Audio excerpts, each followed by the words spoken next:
Good morning बच्चों, कैसे हैं आप सब। आप सभी का एक बार फिर से स्वागत है मेरा दूरदर्शन मेरा विद्यालय कार्यक्रम में। प्रतिदिन की तरह इस कार्यक्रम में सुबह 9 से 10 बजे तक कक्षा 6, 7 और 8 की पढ़ाई होगी और पढ़ाई के साथ साथ आप कुछ रोचक और ज्ञानवर्धक कहानियों के वीडियो और कार्टून भी देखेंगे। बच्चों, हमें आशा है कि आप घर पर ही विद्यालय की पढ़ाई का अनुभव ले रहे हैं और आप इस कार्यक्रम को बहुत एंजॉय भी कर रहे हैं। तो रोज़ की तरह तैयार हैं ना आप अपनी कॉपी और कलम के साथ आज के पाठों के लिए। बच्चों, याद रखें, दूरदर्शन पर पढ़ाए जा रहे पाठों के महत्वपूर्ण बिंदुओं को आपको कॉपी में नोट करना है और विषय से संबंधित कोई भी प्रश्न और जिज्ञासा है उसे भी नोट करना है। तो तैयार हो जाएं आज के पाठों के अध्ययन के लिए। आज सबसे पहले आप देखेंगे राष्ट्रपिता महात्मा गांधी के जीवन प्रसंग पर आधारित कहानी बापू की पाती। उसके बाद हिंदी व्याकरण की क्लास में पढ़ेंगे क्रिया और उसके भेद भाग 1 एवं 2। फिर आप देखेंगे पहेली की सहेली, जिसमें आप माहवारी स्वास्थ्य एवं स्वच्छता से संबंधित एक पहेली को सुलझाएंगे। और सबसे अंत में वैश्विक महामारी कोविड-19 को हराने में आप रहेंगे तैयार तारा के साथ। तारा है तैयार में। तो चलिए शुरू करते हैं आज की क्लास। बापू की कहानी, जिसमें हम बात करेंगे महात्मा गांधी के जीवन के बारे में। तो चलो शुरू करते हैं। गुजरात राज्य का एक खुशहाल इलाका है सौराष्ट्र, जिसे काठियावाड़ भी कहते हैं। इसी में समुद्र के किनारे बसा हुआ एक पुराना शहर है पोरबंदर। आज से 150 साल पहले यह एक रियासत थी। यहाँ एक राजघराने का शासन था। यहीं पर 2 अक्टूबर 1869 को मोहनदास करमचंद गांधी का जन्म हुआ। पुतलीबाई, मोहन की माँ, उन्हें प्यार से मोनिया कह के बुलाती थी। मोहन के पिता करमचंद कभा गांधी, उनके पिता की ही तरह वे भी राज रजवाड़ों में दीवान थे। दीवान यानी रियासत के प्रधानमंत्री। करमचंद जी कभी स्कूल कॉलेज नहीं गए थे, पर उनकी सूझबूझ और नेकदिली में सभी का भरोसा था। वे हमेशा शुद्ध न्याय ही करते थे। धन बटोरने का लोभ उन्होंने कभी नहीं किया। पुतलीबाई थी धर्म की पक्की, लंबे और कठोर उपवास रखती, रोज प्रणामी संप्रदाय के मंदिर जाती, जहाँ वेद, पुराण और गीता के साथ ही कुरान और तरह तरह के संतों के उपदेश भी लिखे होते थे। मोहन का घर 3 मंजिल और 12 कमरे वाला, इसी में उनका जन्म हुआ। मोहन के भाई लक्ष्मीदास और करसनदास और बहन रलियात। मोहन सबसे छोटे थे। छुटपन में उनकी बहन रलियात उन्हें खूब खिलाती थी और खूब बहलाती थी। मोहन बहुत चंचल थे, जरा देर भी शांत नहीं बैठते थे। कुत्तों के कान उमीटने में उन्हें बहुत मजा आता। मोहन के घर मजेदार स्वादिष्ट खाना पकता था। वैष्णव शाकाहारी भोजन। तरकारी बनाने के लिए सब्जी अक्सर उनके पिताजी ही काटते थे। जब वो 5 साल के थे, तब उनका परिवार राजकोट चला आया और जल्दी ही उनके पिताजी वहां के दीवान बन गए। ओखा नाम का एक लड़का उनके घर पर सफाई करने आता था। मोहन उससे दोस्ती करना चाहते थे, पर उनकी माँ कहती कि ओखा अछूत है, उसे छूना नहीं चाहिए। मोहन को छुआछूत गलत लगती थी, पर माँ का कहा टालना भी गलत था। राजकोट में मोहन नियमित पाठशाला जाने लगे, पर उन्हें स्कूल अच्छा नहीं लगता था। ना जाती थी, डर लगता था कि दूसरे उन पर हंसेंगे, उनका मजाक उड़ाएंगे। वो जरूरत से ज्यादा किसी से बात नहीं करते थे, शिक्षकों से भी नहीं। घंटी बजते ही अंदर जाते और कक्षा पूरी होते हुए दौड़ के बाहर निकलते और घर चले जाते। उनकी किताबें और पाठ ही उनके दोस्त थे। मोहन एक मामूली छात्र थे, ना तो बहुत होशियार और ना ही एकदम फिसड्डी। हाँ, उन्होंने कभी शिक्षकों या सहपाठियों से झूठ नहीं बोला था, ये उनसे होता ही नहीं था। एक बार अध्यापक महोदय ने खुद उनसे नकल करने के लिए कहा, लेकिन ये बात उन्हें समझ में नहीं आई। विद्यालय के पाठ ही पूरे नहीं हो पाते थे, कुछ और पढ़ना तो दूर की बात। पर एक बार उन्होंने अपने पिता की लाई एक किताब पढ़ी। उसमें माता पिता की सेवा करने वाले श्रवण कुमार की कहानी थी, जिसे बाद में उन्होंने एक चलचित्र में भी देखा। मोहन एकदम श्रवण कुमार जैसा बनना चाहते थे। उसका असर इतना गहरा पड़ा कि मोहन ने चलचित्र का संगीत अपने बाजे पर बजाना सीख लिया। मोहन के माता पिता सत्य और धर्म को सदा ही मानते थे। उन्होंने देखा कि वे सच्चाई के लिए सब कुछ त्याग कर सकते हैं। उनके ऊपर श्रवण कुमार और राजा हरिश्चंद्र की कहानियां, सत्य की ताकत मोहन के मन में और गहरी बैठ गई थी। उस समय नौटंकी दिखाने वाले घूमते रहते थे, खेला दिखाने के लिए। एक बार राजा हरिश्चंद्र का नाटक देखने मोहन गए। हरिश्चंद्र हमेशा सच्चाई के रास्ते पर चलते थे। मोहन को नाटक इतना बढ़िया लगा कि बार बार देखने की इच्छा होती। नाटक के वाक्य वो अपने मन में दोहराते और उन्हें सब लोग हरिश्चंद्र की ही तरह सत्यवादी क्यों नहीं हो जाते। क्या तुमने हरिश्चंद्र और श्रवण कुमार की कहानियां सुनी हैं? अगर नहीं तो तुम्हारे आसपास जो हैं, तुम उनसे पूछना। ये कहानियां बहुत ही खास हैं। आज के लिए इतना ही। अगली बार हम महात्मा गांधी जी की शादी और उनके स्कूल के कुछ किस्सों के बारे में बात करेंगे।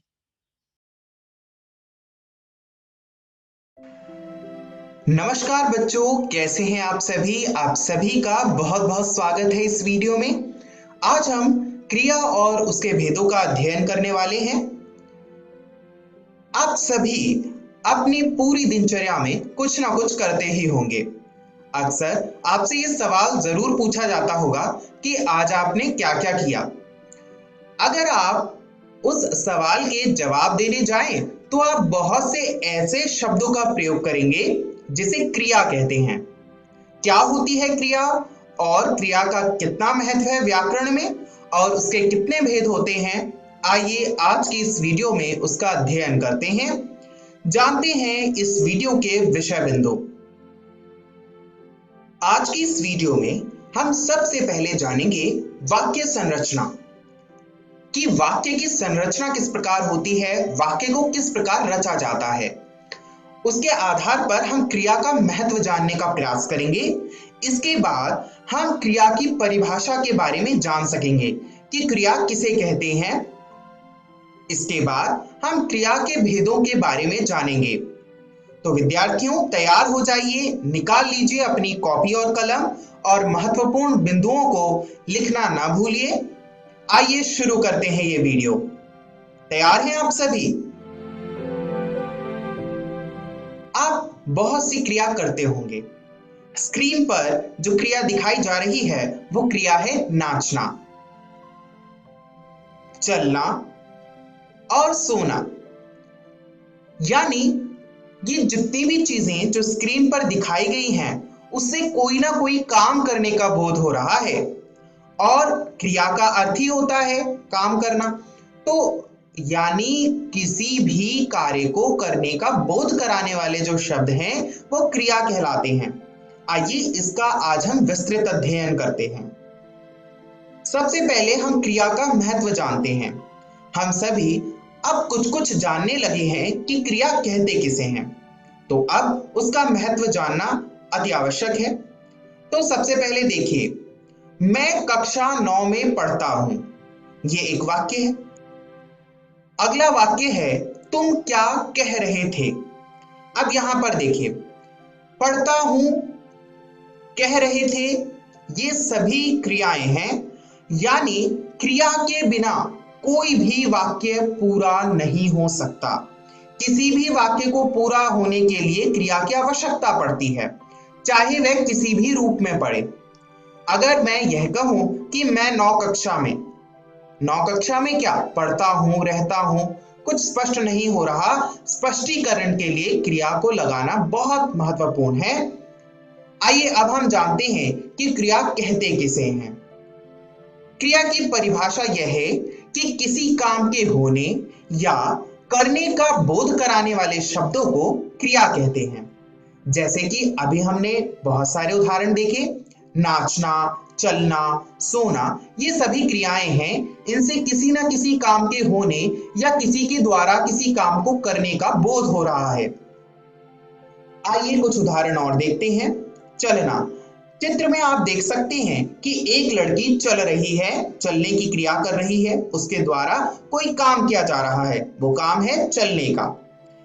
अगली क्रिया है सोना, किसी बच्चे के द्वारा सोया जा रहा है, तो यहाँ पर सोने का काम जो है वो प्रतीत हो रहा है। तो इस प्रकार इन शब्दों को जिनसे किसी के काम करने या होने का बोध हो उसे क्रिया कहेंगे। आइए अब हम वाक्य रचना में क्रिया के महत्व को समझने का प्रयास करते हैं। किसी भी वाक्य को रचने के लिए हमें कर्ता, कर्म और क्रिया की आवश्यकता होती है। कर्ता को हम सब्जेक्ट अंग्रेजी में कहते हैं, कर्म को हम ऑब्जेक्ट कहते हैं और क्रिया को हम वर्ब कहते हैं। विद्यार्थियों, आपको यह चिन्ह याद रखने हैं। S फॉर सब्जेक्ट, सब्जेक्ट का मतलब कर्ता यानी किसी कार्य को करने वाला, इसके बारे में अभी हम अध्ययन करेंगे। कर्म, कर्म यानी ऑब्जेक्ट जिसका सिंबल होगा O, और V यानी वर्ब, वर्ब का मतलब क्रिया। यहां पर कर्ता किसी काम को करने वाला है, सब्जेक्ट, और कर्म यानी ऑब्जेक्ट वो तत्व है जिस पर क्रिया का प्रभाव पड़ता है। अभी हम इसे और विस्तृत रूप से समझेंगे एक उदाहरण से।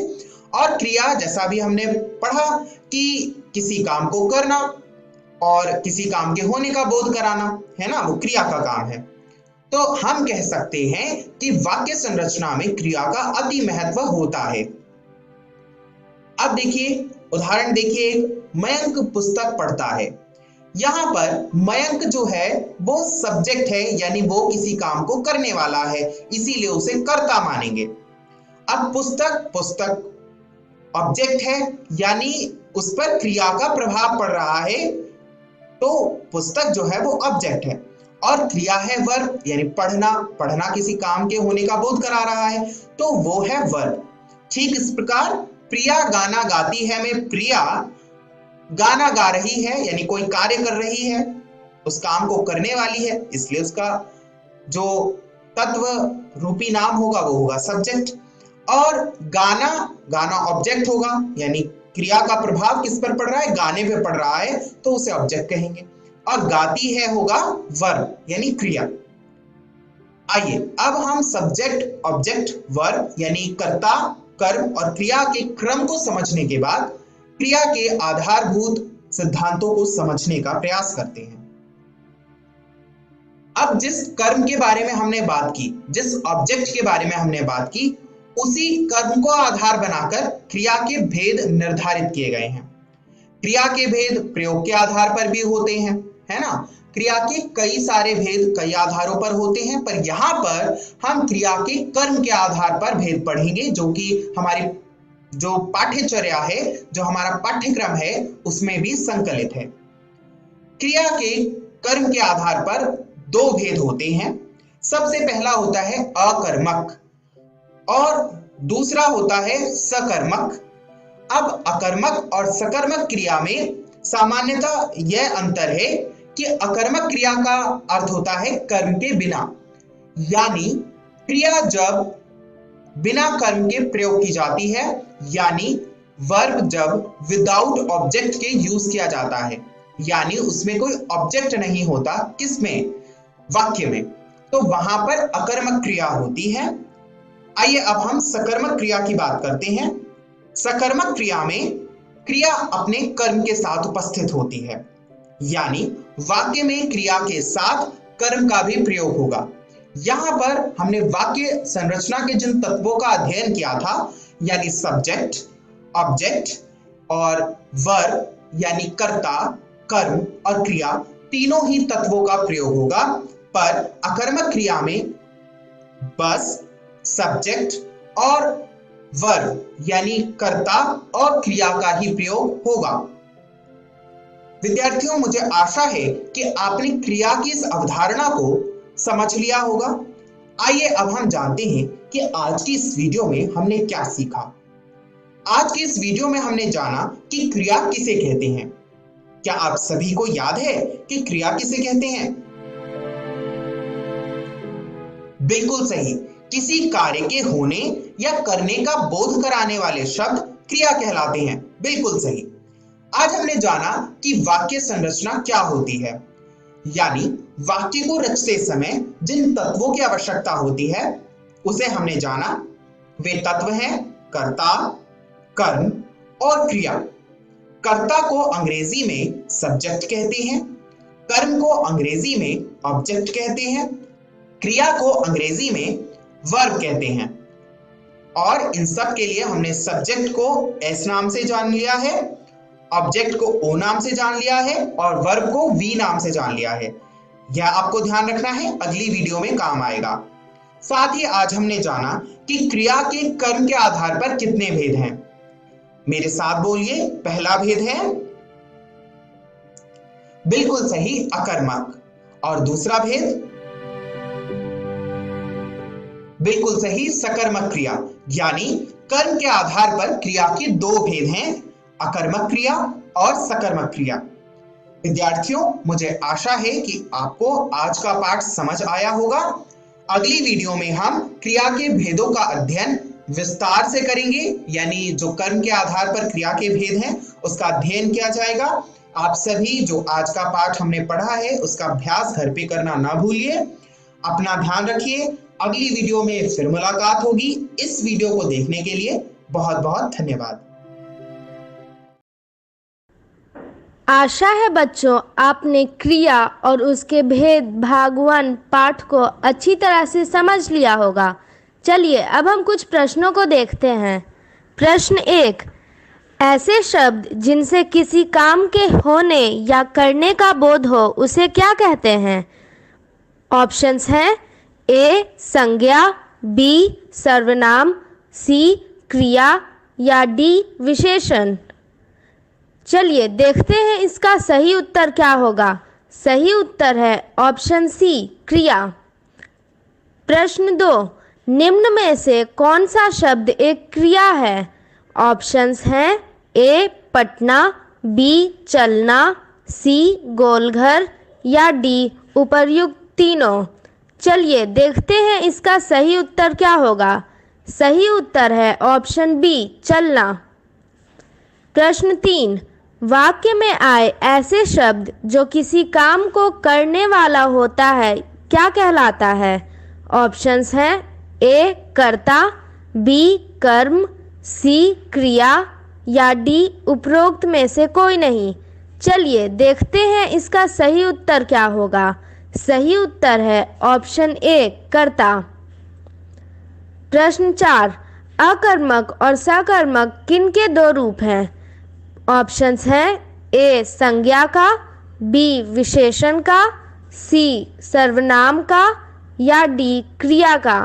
चलिए देखते हैं इसका सही उत्तर क्या होगा। सही उत्तर है ऑप्शन डी क्रिया का। प्रश्न 5, जानब किताब पढ़ रही है, इस वाक्य में कर्ता कौन है? ऑप्शंस हैं ए किताब, बी पढ़ना, सी जानब या डी उपरोक्त में से कोई नहीं। चलिए देखते हैं इसका सही उत्तर क्या होगा। सही उत्तर है ऑप्शन सी जानब। नमस्कार विद्यार्थियों, आप सभी का बहुत बहुत स्वागत है। इस वीडियो के क्रम में हम क्रिया और उसके भेदों का अध्ययन कर रहे हैं। इससे संबंधित हमने पहले भी एक वीडियो देख रखी है। हमने उस वीडियो में क्या पढ़ा और आज की इस वीडियो में हम क्या पढ़ने वाले हैं, आइए जानते हैं। साथ ही जानते हैं आज की इस वीडियो के विषय बिंदु। आज की इस वीडियो में हम सबसे पहले अकर्मक क्रिया के बारे में जानेंगे कि अकर्मक क्रिया कहते किसे हैं। इसके बाद हम सकर्मक क्रिया का अध्ययन करेंगे कि सकर्मक क्रिया की क्या क्या विशेषताएं होती हैं। साथ ही सकर्मक क्रिया के कुछ भेद भी निर्धारित किए गए हैं। विद्वानों द्वारा निर्धारित उन भेदों का अध्ययन भी आज इस वीडियो में हम करने वाले हैं। तो तैयार हो जाइए, निकाल लीजिए अपनी कॉपी और कलम और महत्वपूर्ण स्थलों को नोट करना ना भूलिए। आइए शुरू करते हैं ये वीडियो।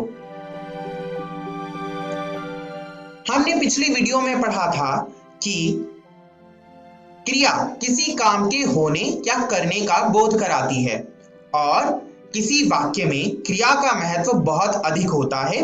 कोई भी वाक्य क्रिया के बगैर पूरा नहीं होता। हमने सब्जेक्ट, ऑब्जेक्ट, वर्ब की अवधारणा को पढ़ा था और हमने जाना था क्रिया के भेद। क्रिया के भेद कर्म के आधार पर दो होते हैं।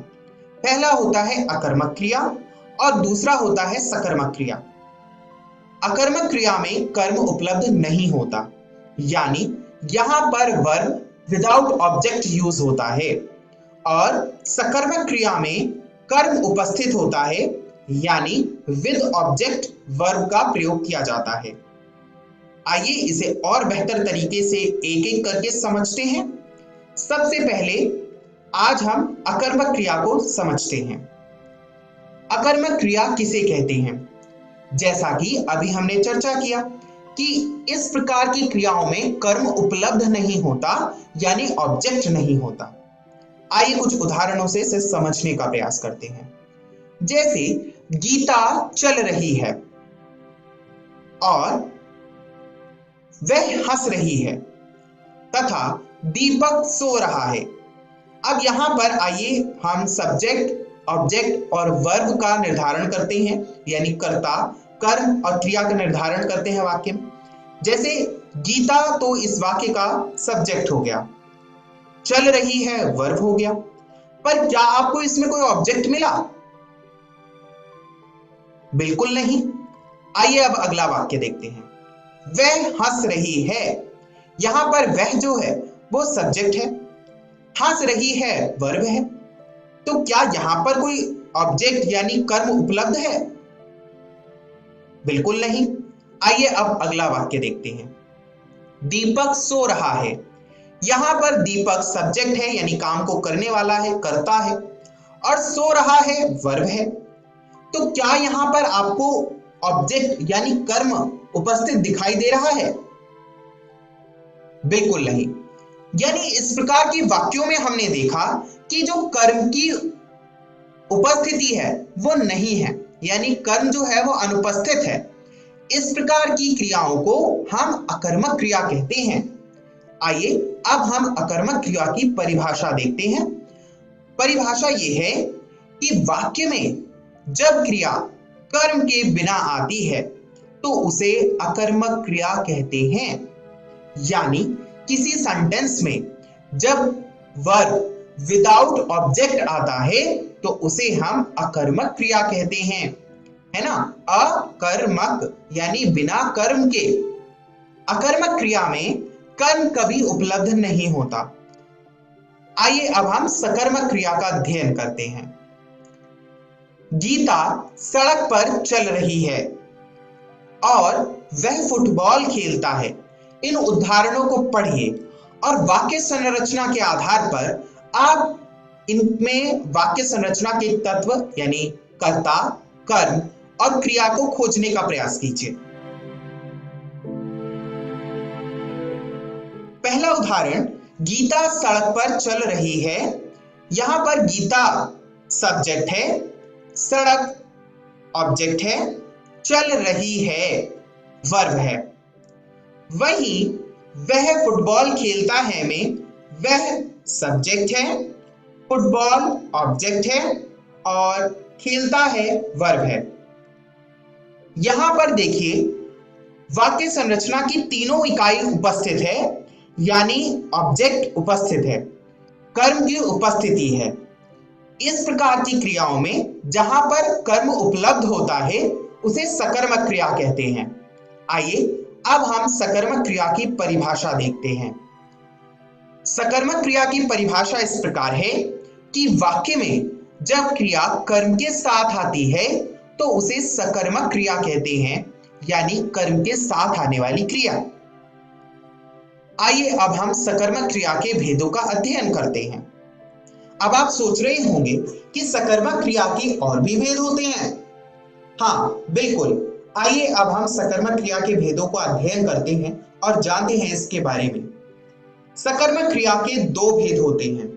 पहला है एक कर्मक क्रिया और दूसरा है द्विकर्मक क्रिया। क्या होता है एक कर्मक क्रिया और क्या होता है द्विकर्मक क्रिया, आइए जानते हैं एक एक करके। एक कर्मक क्रिया किसे कहते हैं, सबसे पहले इसे जानते हैं। एक कर्मक क्रिया की परिभाषा इस प्रकार है कि वाक्य में जब क्रिया के साथ एक ही कर्म आता है तो उसे एक कर्मक क्रिया कहते हैं। अब देखिए यहां पर क्या है कि कर्म उपस्थित होगा पर कर्म सिर्फ एक ही होगा, यानी ओनली वन ऑब्जेक्ट होगा। यानी गीता सड़क पर चल रही है और वह फुटबॉल खेलता है। यहां पर देखिए गीता सब्जेक्ट है, सड़क ऑब्जेक्ट है, चल रही है वर्ब है, वह सब्जेक्ट है, फुटबॉल ऑब्जेक्ट है, खेलता है वर्ब है। अब यहां पर देखिए एक ही ऑब्जेक्ट का प्रयोग हुआ है, यानी एक ही कर्म का प्रयोग हुआ है, इसीलिए यहां पर एक कर्मक क्रिया का प्रयोग हुआ है। सड़क के साथ किसी और ऑब्जेक्ट का प्रयोग नहीं हुआ है, फुटबॉल के साथ किसी और ऑब्जेक्ट का प्रयोग नहीं हुआ है, अर्थात एक कर्मक क्रिया में एक ही कर्म होगा। आइए अब हम द्विकर्मक क्रिया के बारे में जानते हैं। द्विकर्मक क्रिया की परिभाषा है कि वाक्य में जब क्रिया के साथ दो या दो से अधिक कर्म आते हैं तो उसे द्विकर्मक क्रिया कहते हैं। यानी पिछले उदाहरण में सिर्फ एक कर्म था और यहां पर दो कर्म होंगे या उससे अधिक होंगे, तब उसको हम द्विकर्मक क्रिया कहेंगे। आइए कुछ उदाहरण देखते हैं। सबसे पहला उदाहरण है गीता फल और सब्जी खाती है। अगला उदाहरण है विद्यालय में बच्चे, अध्यापक तथा प्राचार्य हैं। यहां पर गीता जो है वो सब्जेक्ट है, फल ऑब्जेक्ट है, सब्जी भी ऑब्जेक्ट है, खाती है वर्ब है। अब यहां पर देखिए दो ऑब्जेक्ट है ना, यानी दो कर्म है। अब आइए हम अगले उदाहरण में देखते हैं कितने ऑब्जेक्ट हैं। विद्यालय सब्जेक्ट है, बच्चे ऑब्जेक्ट है, अध्यापक ऑब्जेक्ट है, प्राचार्य ऑब्जेक्ट है और वर्ब है हैं। तो यहां पर आप देखेंगे कि दो से अधिक कर्म का प्रयोग हुआ है, यानी बच्चे, अध्यापक और प्राचार्य। यानी दो कर्म या दो से अधिक कर्म जिन वाक्यों में उपस्थित होंगे वहां पर द्विकर्मक क्रिया होगी। विद्यार्थियों, मुझे आशा है कि आपको द्विकर्मक क्रिया, एक कर्मक क्रिया, सकर्मक क्रिया और अकर्मक क्रिया सभी समझ में आ गई होंगी। आइए अब हम जानते हैं कि आज की इस वीडियो में हमने क्या सीखा। आज की इस वीडियो में हमने जाना कि अकर्मक क्रिया किसे कहते हैं। वो क्रिया जिसके साथ उसका कर्म उपलब्ध नहीं होता उसे अकर्मक क्रिया कहते हैं। हमने जाना कि सकर्मक क्रिया किसे कहते हैं। सकर्मक क्रिया के साथ सदैव कर्म उपलब्ध होता है, यानी वाक्य का जो तत्व है कर्म वो उपस्थित होता है। और हमने जाना कि सकर्मक क्रिया के कितने भेद हैं। क्या आपको याद है सकर्मक क्रिया के कितने भेद हैं? बिल्कुल सही, सकर्मक क्रिया के दो भेद हैं। पहला है एक कर्मक क्रिया और दूसरा है बिल्कुल सही द्विकर्मक क्रिया। एक कर्मक क्रिया में हमेशा एक कर्म होता है और द्विकर्मक क्रिया में हमेशा दो या दो से अधिक कर्म उपस्थित होते हैं। विद्यार्थियों, मुझे आशा है कि आपको क्रिया प्रकरण पूरी तरह से समझ आ गया होगा और घर जाकर आप इसका अभ्यास करेंगे। आप अपनी पाठ्य पुस्तक में से क्रियाओं को चुनकर, छांटकर अपनी अभ्यास पुस्तिका में लिख सकते हैं और साथ ही उनको भेद के अनुसार विभाजित भी कर सकते हैं। जैसे अकर्मक क्रिया को एक क्रम में लिखना, सकर्मक क्रिया को एक कर्म में लिखना और सकर्मक क्रिया में भी दो कर्म सुनिश्चित करना जिसमें एक कर्मक क्रिया और द्विकर्मक क्रिया हो। इस प्रकार आपका अभ्यास हो जाएगा और आप परीक्षा की दृष्टि से तैयार हो जाएंगे। मुझे आशा है आपने इस वीडियो को देखकर कुछ ना कुछ जरूर सीखा होगा। अगली वीडियो में फिर मुलाकात होगी। तब तक अपना ध्यान रखिए। इस वीडियो को देखने के लिए बहुत बहुत धन्यवाद। आशा करती हूँ बच्चों आपने क्रिया और उसके भेद भाग 2 पाठ को अच्छी तरह से समझ लिया होगा। चलिए अब हम कुछ प्रश्नों को देखते हैं। प्रश्न 1, वाक्य में जब क्रिया कर्म के साथ आती है तो उसे कौन सा क्रिया कहते हैं? ऑप्शंस हैं ए सकर्मक क्रिया, बी अकर्मक क्रिया, सी उपरोक्त दोनों या डी उपरोक्त में से कोई नहीं। चलिए देखते हैं इसका सही उत्तर क्या होगा। सही उत्तर है ऑप्शन ए सकर्मक क्रिया। प्रश्न 2, क्रिया जब बिना कर्म के वाक्य में प्रयोग हो तो वह कौन सा क्रिया कहलाती है? ऑप्शंस हैं ए अकर्मक, बी सकर्मक, सी उपरोक्त दोनों या डी उपरोक्त में से कोई नहीं। चलिए देखते हैं इसका सही उत्तर क्या होगा। सही उत्तर है ऑप्शन ए अकर्मक। प्रश्न 3, सकर्मक क्रिया के कितने भेद होते हैं? ऑप्शंस हैं ए 2, बी 3, सी 4 या डी 5। चलिए देखते हैं इसका सही उत्तर क्या होगा। सही उत्तर है ऑप्शन ए 2। प्रश्न 4, जब वाक्य में क्रिया के साथ 2 या 2 से अधिक कर्म आते हैं तब उस क्रिया को क्या कहते हैं? ऑप्शंस हैं ए एक कर्मक क्रिया, बी द्विकर्मक क्रिया, सी उपरोक्त दोनों या डी उपरोक्त में से कोई नहीं। चलिए देखते हैं इसका सही उत्तर क्या होगा। सही उत्तर है ऑप्शन बी द्विकर्मक क्रिया। प्रश्न 5, गीता घास काट रही है। इस वाक्य में घास क्या है? ऑप्शंस हैं ए कर्ता, बी कर्म, सी क्रिया या डी विशेषण। चलिए देखते हैं इसका सही उत्तर क्या होगा। सही उत्तर है ऑप्शन बी कर्म। कोरोना से डरे नहीं, एहतियात बरतें। वैसे तो स्वच्छता और व्यक्तिगत साफ सफाई हर समय जरूरी है, लेकिन अभी कोरोना महामारी फैलने के दौर में यह एकदम आवश्यक हो गई है।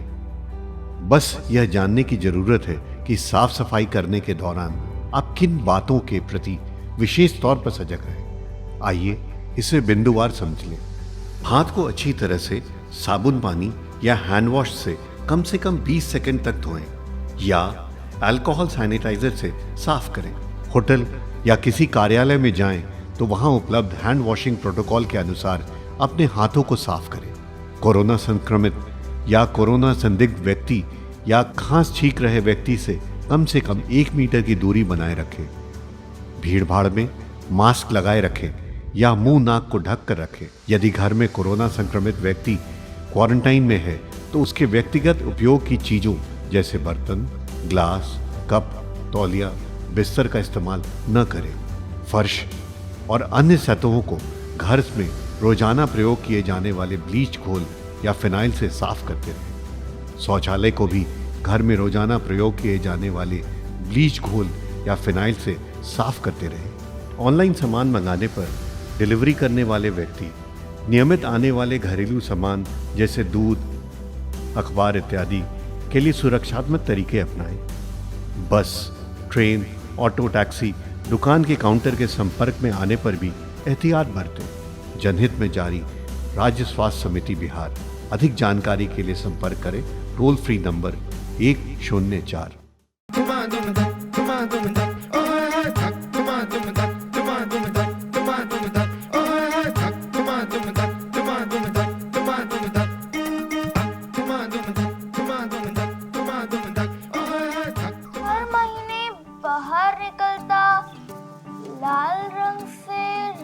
जाता, कभी छुपने के लिए खेत भागता या नहा के घर घुस जाता। बेटा ये क्या बड़बड़ा रही हो? कुछ नहीं माँ, मैं पहेली सुलझा रही हूँ, पर मुझे समझ में ही नहीं आ रहा है। कौन सी पहेली? माँ अब अंदर चलो ना। माँ क्या हुआ? माँ चलो तो सही। अरे बता ना। अरे माँ चलो, माँ चलो। क्या हुआ बेटा? माँ वो आज से मेरा महीना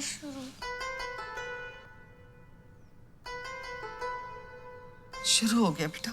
माँ अभी दर्द वर्द नहीं है। आंगनबाड़ी भाभी ने ये चुटकियों में गायब कर दिया और ये पहेली भी उन्होंने ही दी है। हर महीने बाहर निकलता, लाल रंग से ये रंग आ जाता, छुपने के लिए कभी खेत भागता या नहा के घर घुस जाता। जो इसे सुलझाएगी पहेली की सहेली कहलाएगी कहलाएगी।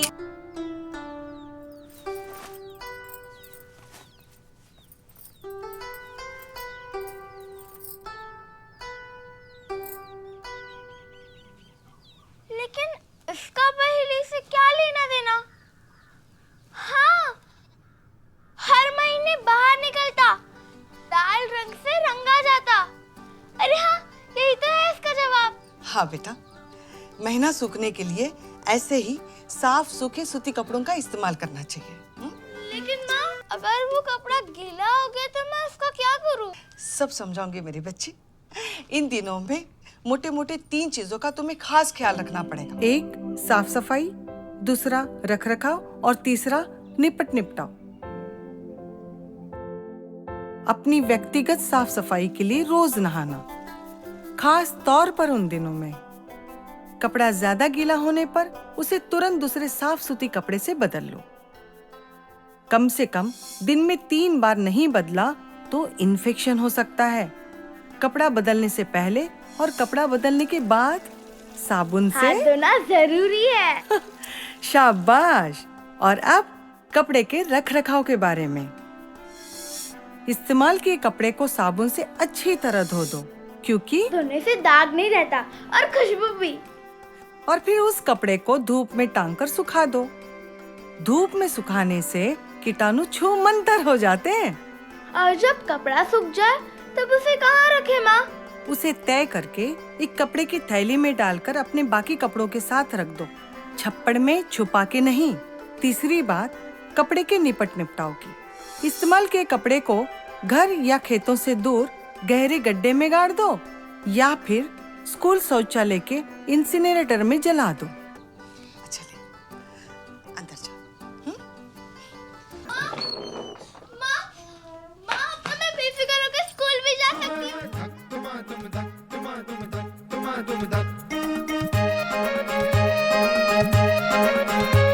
हवाओं में शोर है ये चर्चा, रो रहे हैं तेरे पंख है तैयार, ना रुकती तेरी अब रफ्तार। हौसलों में आ गई जा, तेरी ही जीत का है ये फरमान। ऐसी उड़ान लगा, पंछियों से आँख मिला। ऐसी उड़ान लगा, पंछियों से आँख मिला।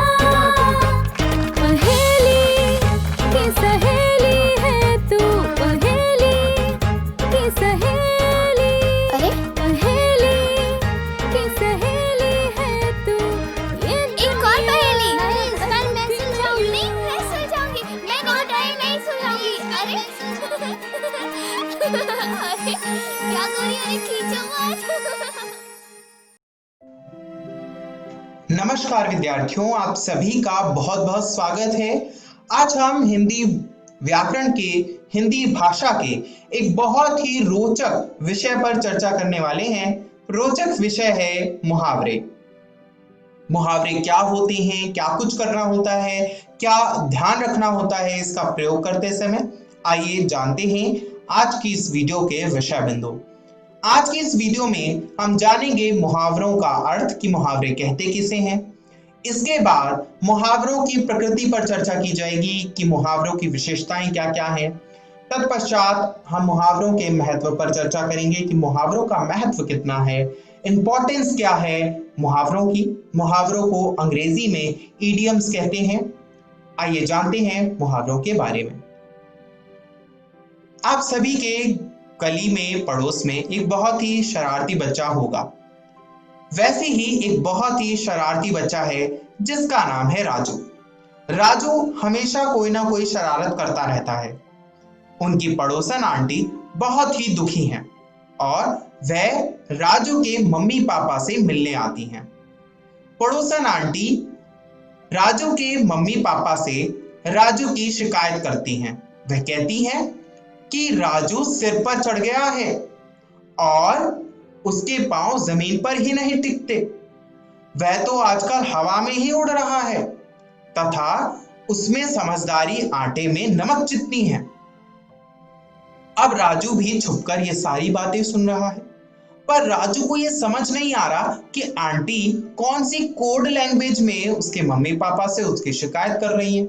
भाई वह तो उड़ ही नहीं सकता, उसके पंख नहीं है ना। और आटे की और उसकी समझदारी की तुलना क्यों की जा रही है, नमक से उसकी समझदारी की तुलना क्यों की जा रही है। राजू इन सब बातों से कंफ्यूज है। उसे समझ नहीं आ रहा कि आंटी उसके मम्मी पापा से यह सब क्यों कह रही हैं। शिकायत कहनी है तो सीधे कह देती, यह सब क्या बोल रही हैं वह, उसके तो समझ ही नहीं आ रहा। राजू की आंटी ने कहा कि राजू सिर पर चढ़ गया है, पांव जमीन पर नहीं टिक रहे उसके, वह हवा में उड़ रहा है और उसके पास समझदारी आटे में नमक जितनी है। क्या आप सभी इसका अर्थ बता सकते हो कि पड़ोस वाली आंटी राजू के मम्मी पापा से क्या शिकायत कर रही थी? दरअसल सिर पर चढ़ने का अर्थ होता है कि अनुपयुक्त को अधिक महत्व देना, यानी जो राजू है उसको उसके मम्मी पापा अधिक महत्व देने लगे हैं, इसीलिए वह किसी की नहीं सुनता। और पांव जमीन पर ना टिकना मतलब ऐठी या शेखी दिखलाना, यानी राजू किसी से भी अच्छे से बात नहीं करता, बहुत ऐंठ कर बात करता है ना। और हवा में उड़ना मतलब अति आत्मविश्वास होना, यानी ओवर कॉन्फिडेंस हो जाना, ओवर से ओवर कॉन्फिडेंस, है ना। तो वो घमंड जैसा हो जाता है, तो वह राजू में आ गया। और आटे में नमक मतलब बहुत ही कम। अब राजू की जो पड़ोसन है उसने कहा कि राजू के पास आटे में नमक जितनी समझदारी है, यानी समझदारी बहुत कम है ना। इस प्रकार यह सब बातें जो हैं वो राजू की पड़ोसन ने उसके मम्मी पापा से कह दी। पर क्या आप इस बहुत ही कूट लैंग्वेज को, इस बहुत ही गुप्त भाषा को सीखना चाहते हैं? इसे सीखने के लिए आपको हिंदी के मुहावरे सीखने पड़ेंगे। आइए जानते हैं कि मुहावरों का अर्थ क्या होता है। मुहावरों का शाब्दिक अर्थ होता है अभ्यास, यानी ये मुहावरे जो हैं वो फारसी भाषा से हमारे बीच आए हैं, अरबी भाषा से हमारे बीच आए हैं और भाषा में व्यवहार से, अभ्यास से यह रूढ़ हो गए हैं और इसीलिए यह मुहावरे जो हैं वो हमारी संस्कृति का अभिन्न अंग बन गए हैं। मुहावरा जो है वो विशेष अर्थ को प्रकट करने वाला वाक्यांश होता है और इसमें कोई पूरा वाक्य नहीं होता। मुहावरा जो होता है वो पूरा वाक्य नहीं होता, बल्कि वह वाक्यांश होता है। इसका स्वतंत्र प्रयोग नहीं किया जा सकता, इसका प्रयोग हमेशा किसी ना किसी वाक्य में ही किया जाता है। ये हुआ मुहावरे का शाब्दिक अर्थ और उसका विशेष अर्थ। अब हम जानते हैं कि मुहावरों की आवश्यकता क्यों पड़ती है कि जैसे राजू की पड़ोसन है, वो छिपा के तो कुछ बात बोल नहीं रही थी, तो उसे कोई गुप्त भाषा की जरूरत क्यों पड़ी। दरअसल मुहावरों की आवश्यकता बहुत ही अन्य कारणों से पड़ती है। सबसे पहला यह है कि हिंदी भाषा में मुहावरों का प्रयोग भाषा को सुंदर, प्रभावशाली, संक्षिप्त तथा सरल बनाने के लिए किया जाता है। आपने बहुत से लेखकों को पढ़ा होगा, जैसे प्रेमचंद, है ना, तो वो बहुत सारे मुहावरों का प्रयोग करते हैं, तो इससे उनकी भाषा सुंदर बन जाती है, प्रभावशाली बन जाती है। पढ़ने वाले उनकी भाषा को और अच्छे से समझने लगते हैं। साथ ही इसका प्रयोग करते समय इसके शाब्दिक अर्थ से महत्व नहीं होता, विशेष अर्थ से महत्व होता है। तो यानी जब हम किसी मुहावरे का प्रयोग करते हैं तो एक अलग ही प्रभाव उत्पन्न हो जाता है। तो ये मुहावरे का विशेष अर्थ का प्रभाव होता है। साथ ही इनके विशेष अर्थ में कभी बदलाव नहीं होता, ये हमेशा एक जैसे रहते हैं, है ना। जैसे अभी हमने पढ़ा आटे में नमक। आटे में नमक का अर्थ है बहुत ही कम। सीधा सीधा भी बोला जा सकता है कि राजू के पास बहुत कम बुद्धि है, बहुत कम समझदारी। पर अगर इसे कहा जाए कि राजू के पास आटे में नमक जितनी बुद्धि है, समझदारी है, तो ये एक विशेष वाक्य बन गया और इसे पढ़ना सुनना बहुत ही अच्छा लगेगा, रोचक लगेगा। अब बच्चों, हम सभी मुहावरे का अर्थ समझ चुके हैं, मुहावरों की आवश्यकता समझ चुके हैं, तो अब क्या बचा है समझने के लिए? अब बचा है मुहावरे की प्रकृति, कि मुहावरे की प्रकृति क्या होती है, मुहावरे किस बात का प्रतीक होते हैं, मुहावरे से हम क्या क्या पता लगा सकते हैं, क्या क्या समझ सकते हैं, वो हम जानते हैं। सबसे पहले मुहावरों की विशेषता, मुहावरों की प्रकृति एक ही है, तो आइए मुहावरों की विशेषता जानते हैं। सबसे पहले मुहावरे का प्रयोग वाक्य के प्रसंग में किया जाता है, अलग से नहीं। यानी वाक्य के साथ ही मुहावरों का प्रयोग किया जाएगा। अलग से अगर कोई मुहावरा बोला जाएगा तो कोई उसका अर्थ नहीं बनेगा, कोई अर्थ स्पष्ट नहीं होगा। इसके बाद मुहावरा जो है वो अपना असली रूप कभी नहीं बदलता, उसे पर्यायवाची में अनुदित नहीं किया जा सकता। यानी जैसे हम कहेंगे कि अंग टूटने लगा तो हम कहेंगे शरीर टूटने लगा, तो उससे अर्थ बदल जाएगा, तो हम ऐसे मुहावरों का प्रयोग नहीं कर सकते। साथ ही मुहावरे का शब्दार्थ ग्रहण नहीं किया जाता, उसका केवल विशेषार्थ ग्रहण किया जाता है। अब जैसे कहें कि राजू हवा में उड़ने लगा है, तो अब राजू के पंख थोड़ी ना निकल आए कि वह हवा में उड़ने लगा है। हवा में उड़ना दरअसल किसका प्रतीक है, आपको याद होगा, बिल्कुल अति आत्मविश्वास का प्रतीक है। तो राजू में अति आत्मविश्वास आ गया है, ना कि वह उड़ने लगा है। तो हमने शाब्दिक अर्थ ग्रहण नहीं किया बल्कि विशेष अर्थ ग्रहण किया। और मुहावरे का अर्थ प्रसंग के अनुसार ही निश्चित होना चाहिए। यानी अगर मुहावरा जो है वो प्रसंग के अनुसार नहीं होगा तो भाषा बहुत ही अटपटी सी हो जाएगी, उसका अर्थ जो है वो बहुत ही घट जाएगा। आइए अब हम अन्य विशेषताओं का अध्ययन करते हैं। मुहावरे हिंदी भाषा की समृद्धि और सभ्यता के विकास के मापक हैं। कैसे? क्योंकि जो समाज जितना अधिक व्यवहारिक और कर्मठ होगा उसकी भाषा में इनका प्रयोग उतना ही अधिक होगा। क्यों होगा? क्योंकि मुहावरा जो है वो अभ्यास से आता है, पीढ़ी दर पीढ़ी इसका विकास होता रहता है, एक पीढ़ी से दूसरी पीढ़ी के पास ये जाता है। तो इससे पता चलेगा कि समाज कितना विकास कर रहा है सभ्यता के मापक के रूप में। तो ये हम मुहावरों से पता लगा सकते हैं।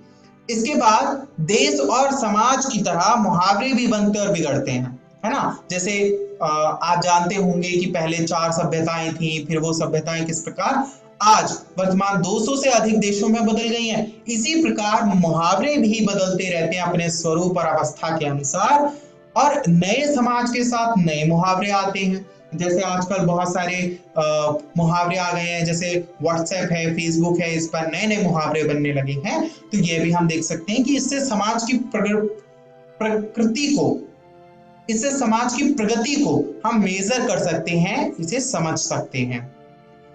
और हिंदी भाषा की ज्यादातर जो मुहावरे हैं, देखिए इसकी क्या विशेषता है कि इनका संबंध शरीर के अंगों से होता है। दूसरी भाषाओं में भी ऐसा होता है, यानी जो मुहावरे हैं वो अधिकतर शरीर के अंगों से संबंधित होते हैं। विद्यार्थियों, मुझे आशा है कि आप अब तक मुहावरों का अर्थ, मुहावरों का महत्व और इसकी विशेषताओं को समझ चुके होंगे। आइए अब हम जानते हैं कि आज की इस वीडियो में हमने क्या सीखा। आज की इस वीडियो में हमने जाना कि मुहावरे का अर्थ क्या है। मुहावरा अरबी भाषा के एक शब्द से आया है जिसका अर्थ है पास पास बैठना, या फिर मुहावरे का अर्थ यह भी होता है अभ्यास, कि अभ्यास से यह जो वाक्यांश हैं वो पीढ़ी दर पीढ़ी आगे बढ़ते रहते हैं। और मुहावरों की आवश्यकता क्यों होती है यह भी हमने जाना, और मुहावरे की विशेषता क्या क्या है, इन सब की भी भली प्रकार हमने चर्चा की।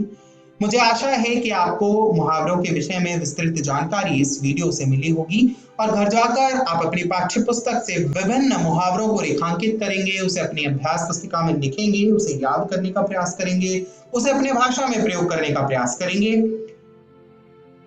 अगली वीडियो में हम मुहावरों को और अच्छे से समझेंगे उदाहरण सहित। तब तक अपना ध्यान रखिए, मुहावरों का अभ्यास करते रहिए। फिर मिलेंगे अगली वीडियो में। इस वीडियो को देखने के लिए बहुत बहुत धन्यवाद।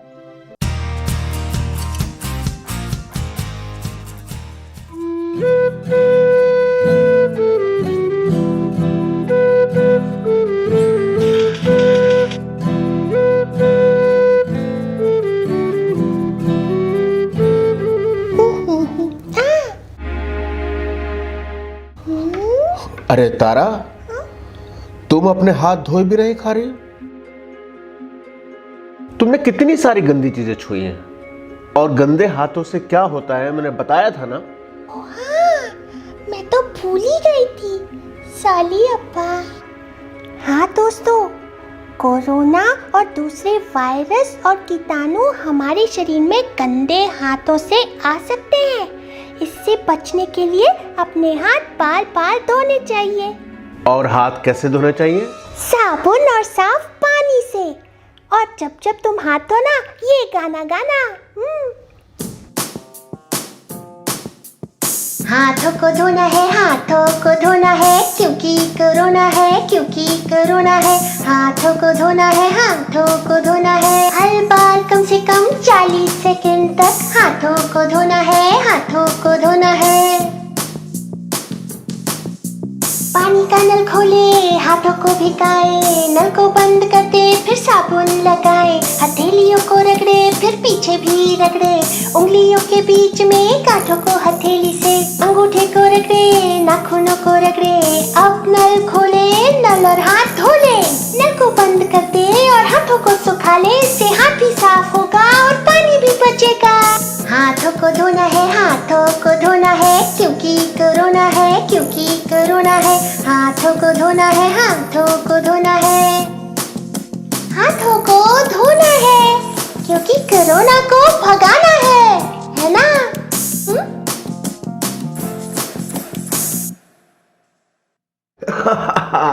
बहुत अच्छा गाना था तारा, बहुत अच्छा। थैंक यू अप्पा। अब बताओ कब कब हाथ धोना है तारा? मुझे याद है अप्पा। ओके। हाथों में खांसने या छींकने के बाद,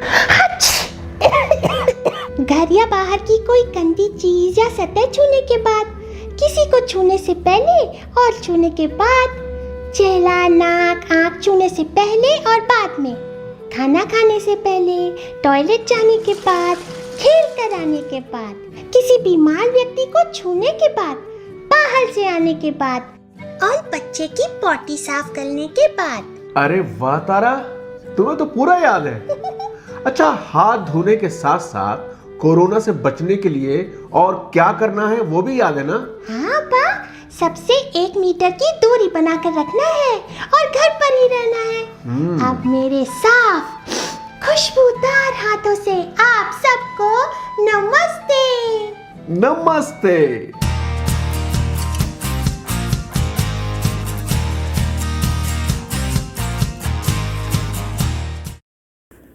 बच्चों, ये थी हमारी आज की कक्षा।